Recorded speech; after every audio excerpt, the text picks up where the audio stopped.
Hello again. In this lesson we've got a lot of ground to cover. That's why we're splitting this lesson up into two video files, so make sure you download and watch them both. Visual Basic 2005 is an object-oriented programming language. Object-oriented programming is a mindset or philosophy of programming that attempts to simplify the creation of complex applications by relating things in code to their counterparts in the real world. Now, when you first get started with object-oriented programming, or sometimes shortened to OOP or just OO, sometimes pronounced OOP, you might think that it doesn't really simplify anything, but it makes a lot of things more difficult. In simple applications, this actually might be true, but as your applications grow and changes are required, by applying the concepts of OO to your applications makes them more flexible and less easily broken. There are actually a lot of advantages to using object-oriented programming, and I'll try to point out some of the advantages as we move through this lesson. But like most of the topics that I've introduced so far in this series of lessons, I'm really only going to scratch the surface. It could literally take months or years of working with OO to fully understand it and to apply it within your applications. So if this is true, then why am I introducing it so early to you? After all, this is only lesson 6, right? Well, the reason is because object-oriented programming is all around you, whether you realized it up to this point or not. In the first lesson, you were writing object-oriented code and never really even realized it. Visual Basic is object-oriented, and as you'll see in this lesson, you have to understand it in order to be productive in Visual Basic.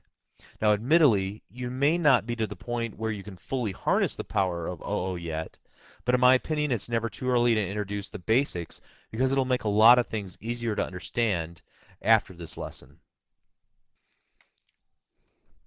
The basic building block of object-oriented programming is a class. Think of a class as a blueprint on how to build a house. Think of it as a recipe that explains how to create a batch of chocolate chip cookies. Think of it as a sheet of music that someone can perform. Now, in each of these cases, there's a distinction to be made. The blueprint is not the house, the recipe is not a cookie, and the sheet music is not a performance. They define how each of these should be performed or built, but it's not the same thing. You can create several houses from the same blueprint. Each of the houses is an instance of the blueprint. The color of the brick, the walls, and the carpet, they might be different, but they are essentially the same house. You can create multiple batches of cookies from the same recipe, but each cookie is going to be shaped a little bit differently, have a different number of chocolate chips in them, but there's no denying that they're all cookies that were created from the exact same recipe. And many different musicians can perform the same piece of music, each sounding a little bit different, but there's no denying that essentially they're the same song. That's the essence of the difference between a class and an object. A class is the blueprint. An object is an instance of that blueprint. You can create several instances of a class. Each instance is undeniably created from the class's instructions. Each object instance can have different properties, but they're still from the same class. Now take the button for a concrete example. I can have two buttons on my form as you see here. One can be small and gray and the other can be big and kind of a blue color. But they're both buttons. It's just that each instance of the button has a different property. Do you realize that the button in the toolbox is actually a class? And each time we drag it from the toolbox onto the designer surface, a new instance of that class is created. We can change properties of each button independent of the other, which makes them appear differently on screen, but they're both instances of the button class. Now let's take a look at the source code that defines a form. You see here, public class form1. It's as simple as that. A form is a class in Visual Basic, and when our application is run, an instance of our form is actually created, brought to life. You see, object-oriented programming is all around you, and you've already been working with it a lot. Now, in the remainder of this video, we're going to look at how to create and use your own classes and objects in your applications. Now, we're going to move kind of fast, but we're going to take everything one step at a time. So I encourage you to not only watch this video and the next video in the same lesson, but then also read through the document that accompanies these videos in order to learn more about programming with classes. So now we want to create a class of our own, a custom class that we're going to use to define a car object that'll be used within our application. Okay, so I'm going to go up here to add a new item. I'm going to select class, and I'm going to call this class car.vb and click the add button. Okay, and as you can see here in our main area that we have public class car, and so that's it. We have a class. Now the definition is empty. It's a pretty boring example, but we've defined a class nonetheless. Now what we can do is create an instance of this class. So here's our blueprint, and what we want to do is go over into our code. Actually, let's double click our button 2 so we get the button 2 click event. And now we're going to create an instance of this. Dim my car as car. My car equals new car.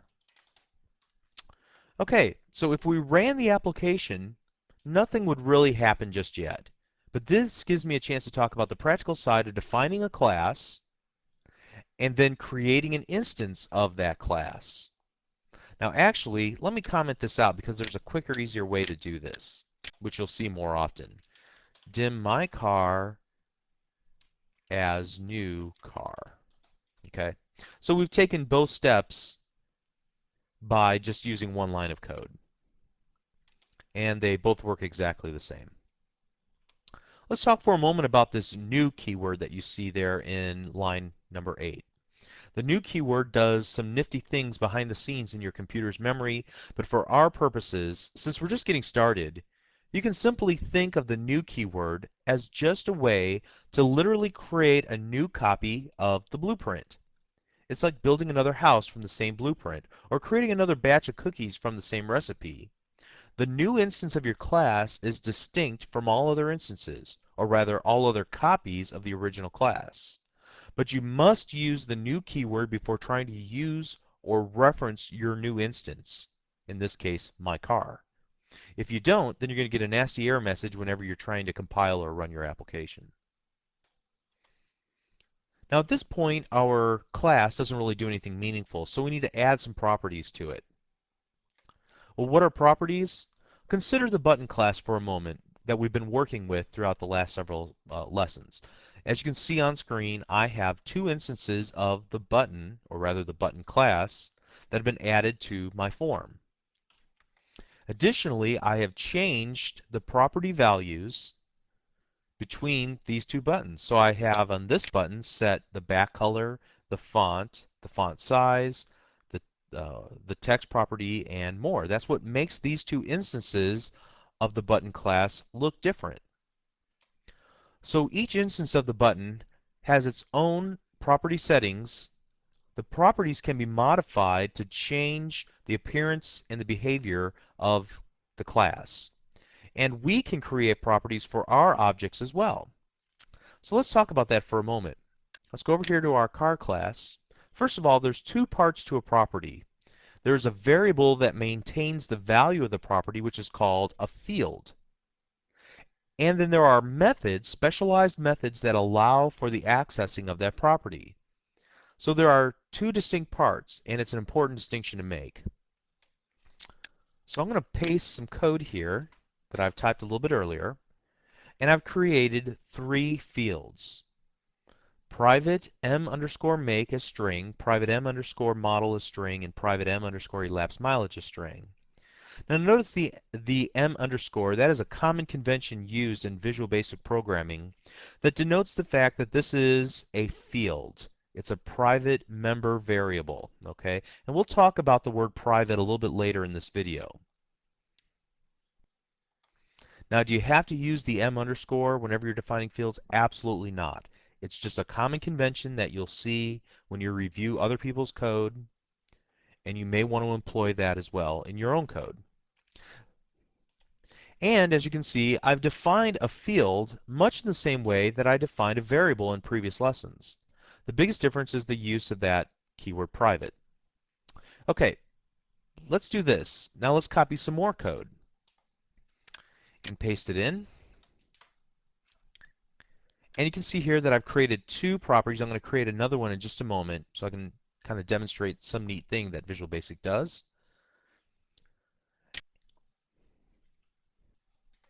Let's go ahead and do that. I'm going to type the last one in.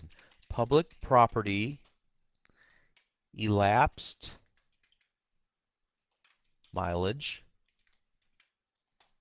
Notice when I hit the enter key on my keyboard that it automatically created this other code for me, the get, set, and end property. And so here I'm going to type in return m underscore elapsed mileage. And then I'm going to type in m elapsed mileage equals value.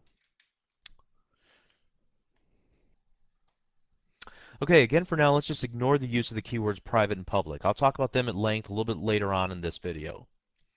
Just accept the fact that you have to use the keyword private whenever you're defining a field, like we've done here, and that you need to use the word public whenever defining a property, like we've done here.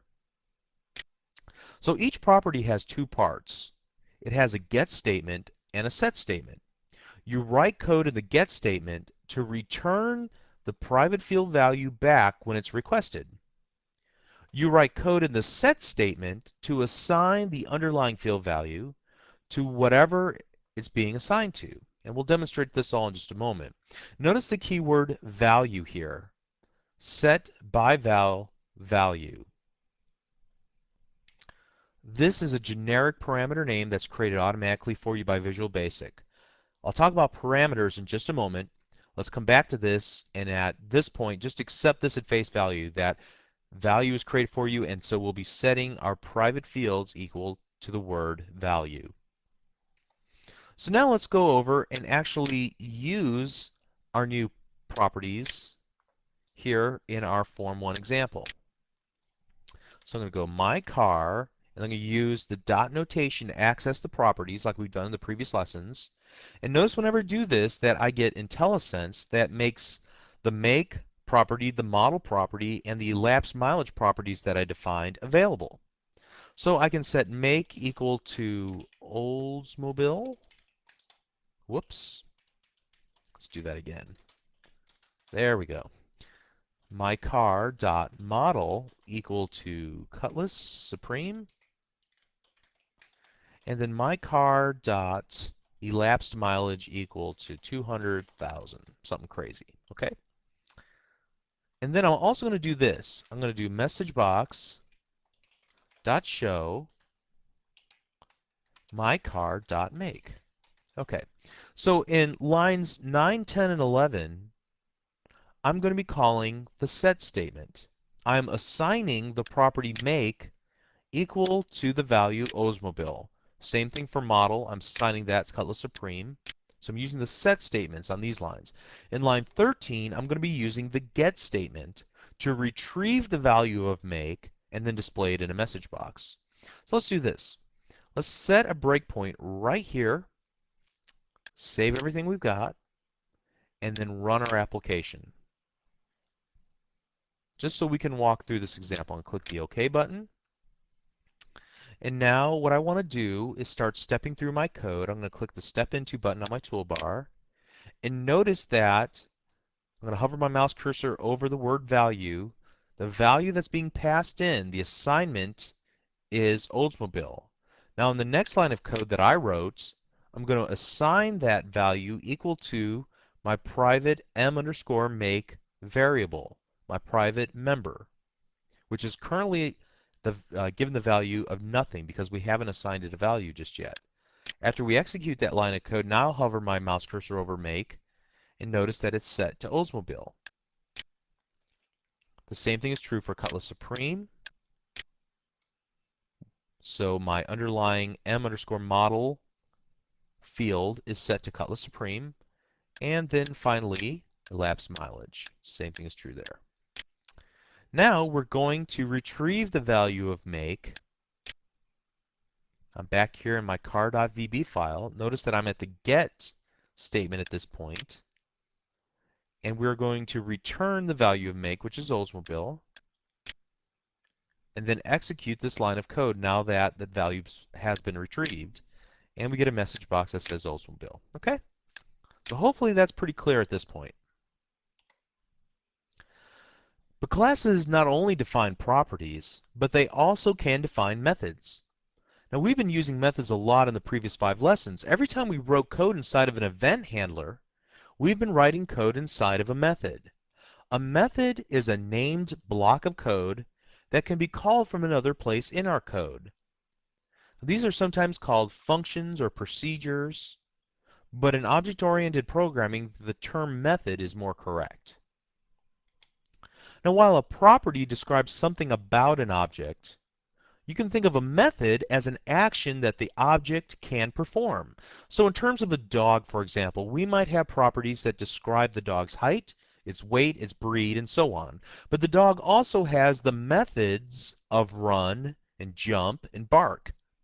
Many times, the run, jump, and bark methods depend on the property values of a dog.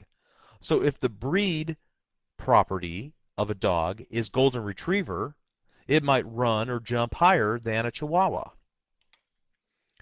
Okay, so we're going to transfer this idea to our car example. We might have a method of our car called drive. Drive is something we expect our car to do, an action that we expect it to take. And depending on our application, the drive method could mean different things. A drive method could be used to increment, for example, the elapsed mileage property of the car, as well as calculate the costs that are related to gasoline consumption, wear and tear, and so on. And we could use this in kind of an accounting example, in an application that's used in an accounting scenario. Now, before we create our concrete example of what the drive method will look like, I want to talk about methods in more general terms. Our methods, first of all, can accept parameters. These are values that will be used within the body of the method's code block to modify how it works. Now we can use practically as many parameters as we need to within our methods. Here's how to define a parameter.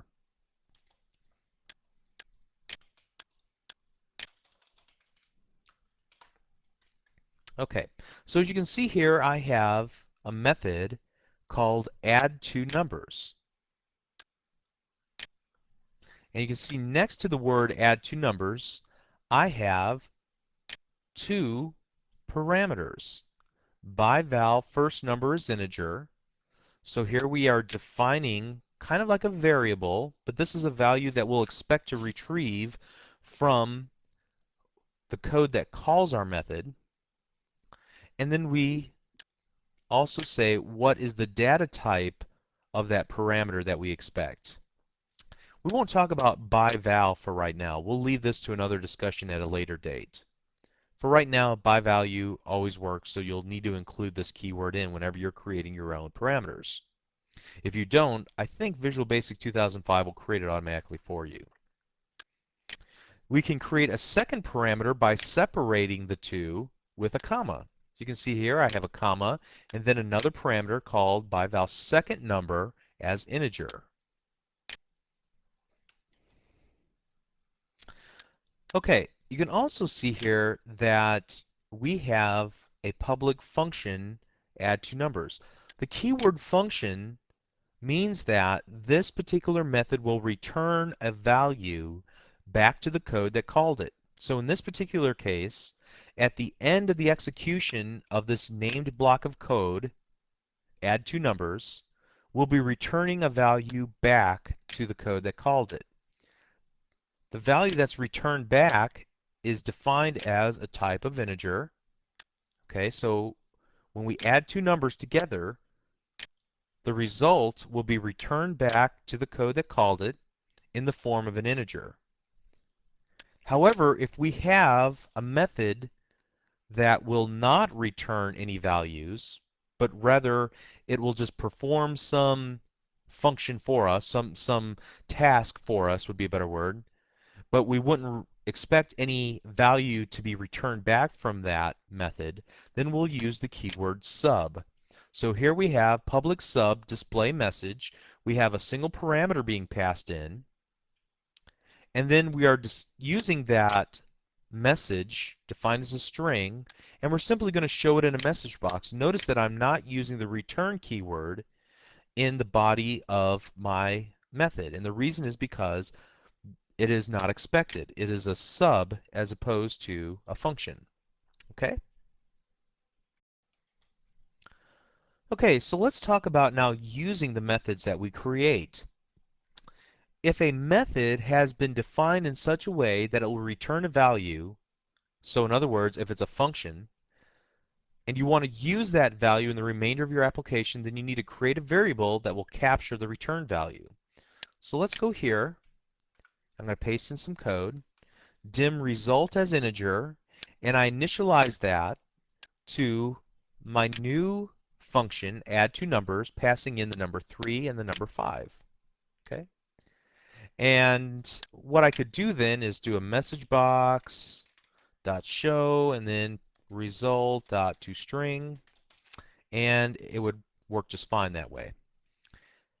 Or let's just comment these two lines of code out and to show you another way to do that. Message box, we can cut straight to the chase and cut out the middleman by going add two numbers 3, 5.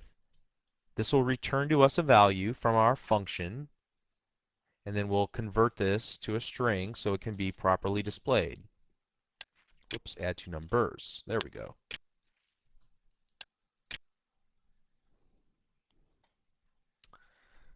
Now what we could also do, let's go ahead and uncomment out this first line of code. And now let's talk about calling our subprocedure. Here we're going to call our display, what do we call that? Display message, passing in result dot toString. Okay, so in this particular case, we're not expecting a value back from display message. We can simply leave it like this, or sometimes you'll see code that looks like this, where we're actually using a keyword call, which will let other Visual Basic programmers know that you're old school, that you know what you're doing, that you're calling a method, not expecting to retrieve any values back from it. Okay. Now, we could also do something like this. Let's do it this way. Let's go, let's do this. Okay. We don't have to do anything with the value that's returned from a function. So in the case of add two numbers, we could do this. Add two numbers, 3 and 5.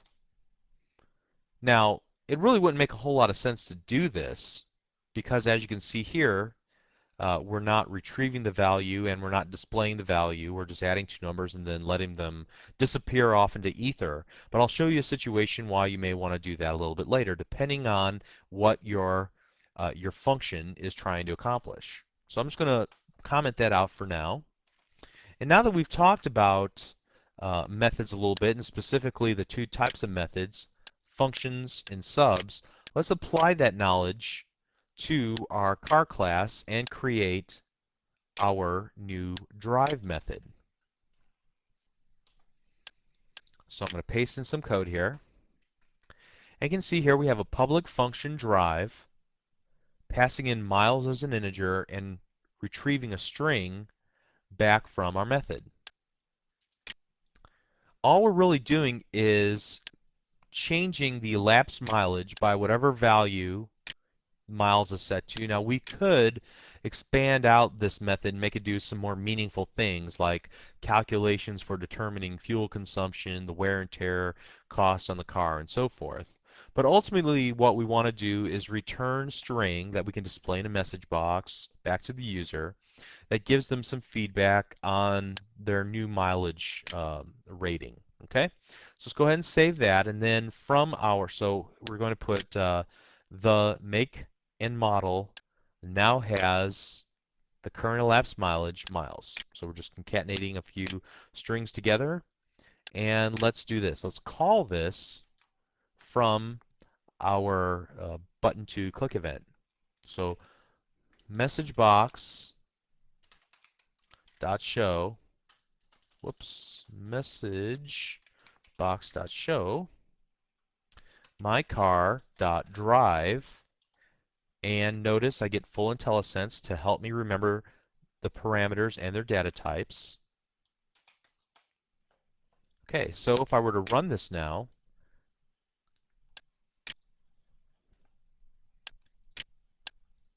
let's turn off this and continue running it. We'll get our first, and now we get our second message box, the one that we're currently interested in. The Oldsmobile Cutlass Supreme now has 200,050 miles. Great. Now, what I could do, and what I hinted at a little bit earlier, here, let's just comment this line of code out, is that I don't have to retrieve the value from my method call. I could simply do this, and then here in the second line of code, since I know that this actually affects the elapsed mileage, I'm going to do something like this, new mileage,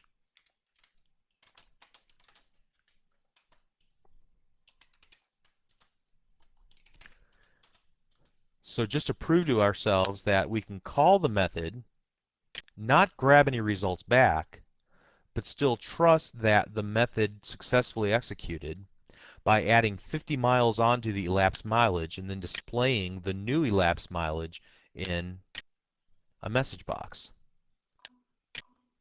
So here we go, new mileage, 200,050. So whether or not you choose to use the values that are returned from a function is purely up to you. You can choose whether to do that or not. You don't have to make that choice whenever it's defined as a sub, as we've done here at the bottom. There's going to be some cases where it wouldn't make any sense not to retrieve the value back from a function, and other times, depending on how it's developed and what your decisions are, and maybe code that you're looking at that somebody else built, you may not need that value back. So I've shown you a couple different ways to accomplish that. Okay, so let's comment all this out. Okay, so while we're talking about methods, I want to talk about variable scope. Every variable that we define has a scope. Scope means that the variable can only be used within the context of the code block in which it was defined, or by any subcode blocks that are also defined within the same code block. So it might be easier if I illustrate this. Let's do this. Let's use this other button on our form, and I'm going to double click it in order to create an event handler at the very bottom here. And what I want to do is use the myCar object that I created here in button 2, and I want to reference it here. So we'll do something like this, messagebox.show. I think I spelled it wrong again. Here we go. And then we're going to use an open parenthesis and then pass in mycar.make. Now notice when I do that, I get a little blue squiggly line underneath my car. I'm going to hover my mouse cursor over and it says the name my car is not declared. Well, yes it is. It's declared, but up here. The problem is that it's not declared in the same scope. Whenever we declared my car within the button 2 click event, it's only usable within the button 2 click event code. We can't reference that object outside the button 2 click event. Okay, but what we can do, and what I'll do here, I'm going to comment this line of code out, and then I'll uncomment out these 2 lines of code. Furthermore, I'm going to highlight this line of code and then use my mouse cursor to drag and drop it above the private sub button 2 click event. I'm going to create some space for it here. So notice what I've done here is move dim my car as car, and now I'm going to hover my mouse cursor back down over my car and notice that it's able to find it. The blue squiggly line is gone. I could run this application, and as long as I did things in the correct order, it will work for me. Okay, so why does it work this time? Well, the difference is because I have declared car at a more global scope, a scope that's available to not only button 2 click event, but also it's available to my public function, my public sub, and my public sub button 1 click event. Okay, so let me illustrate this another way. I'm going to take this, drag it back into place, and comment this out just so it won't break our application. Let me do one other thing just to illustrate this point a little bit further.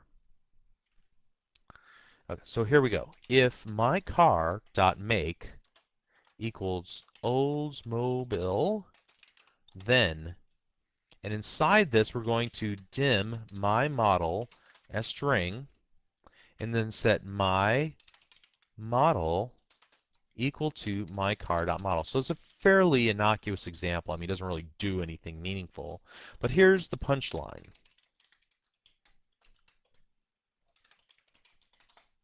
Okay, notice we're getting that blue squiggly line again. I'm going to hover my mouse cursor over it and it says my model is not declared. Now, why is that the case? Because we've defined my model within the scope of another code block. It's available to everything between the if and if statement, but outside of the end if, it is not available any longer. So I can do one of two things. I can either paste it in here, placing my message box inside the if statement, or I can take my declaration statement and put it outside the if statement, making my model not only available to this block of code, my if end if statement, but then also available to my message box.show. Now in this particular case, it wants initialized value, so I do that and the little green squiggly goes away and we look good. Okay, so we can even run this example and it would work now. Okay, so we've reached the halfway point. Let's review what we've talked about so far. We've talked about the difference between classes and objects. We talked about how to define a class and the elements of a class. We talked about properties and the fact that there are fields and properties that both give us this ability to access and mutate the underlying fields of data that are stored within our instance of our class. And then we also talked about the two different parts of the property construct, the get and the set, and what each of those do. We even walked it through some examples. We looked at how to create an instance of a class, how to set properties and get properties, how to call methods, how to create methods that have parameters, the difference between functions and subs. We also looked at the topic of scope and a lot more. So we have covered a lot of ground here in a very short period of time. However, we need to press on. So at this point, take a quick brain break. Give yourself some time to rest, and then let's jump back into it because we have some more complex concepts in regards to object-oriented programming that we need to discuss for the remainder of Lesson 6. So thank you.